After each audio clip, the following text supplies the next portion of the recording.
Tsaka yung ano tawag ito? Yung tiki 15 na banana cake, dalawa. Yung banana cake yun o. Yun. Yung kay slice. O yung 7 pa. Sige. O, dalawa. Ito ko rin halita rin ng sarili ko eh. Coke mismo. Ito, i-plastic mo to siya. Ito yung para sa ano, sa traffic enforcer yan. Yung humuli sa atin. Hinuli akong traffic enforcer eh.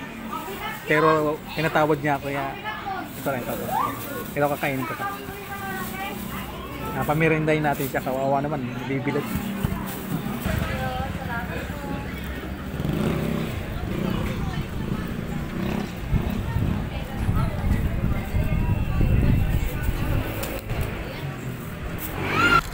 Hindi ko na malaya na ano na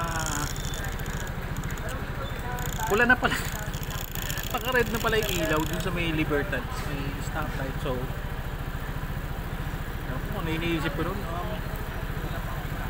yun nga, pinara tayo ni sir yung nakapig na traffic enforcer doon. Nag-iisa na siya, makita ko yun. Pinagsabihan niya ako. Nakala ko nga, huliin niya ako, titikitan niya ako, pero hindi ako napansin. Sana ako, hindi ko napansin.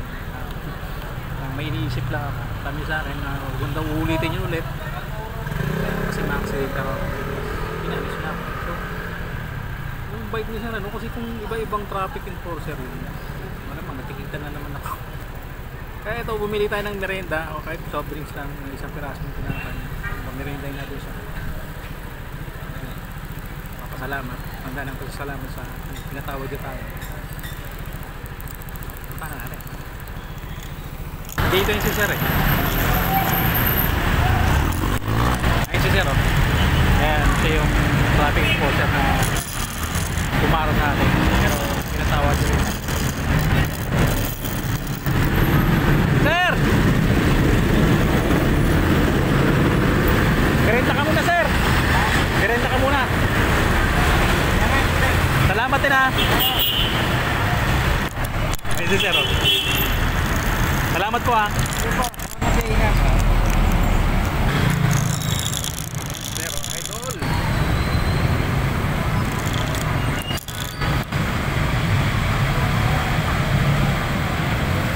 So yun, uwi na tayo.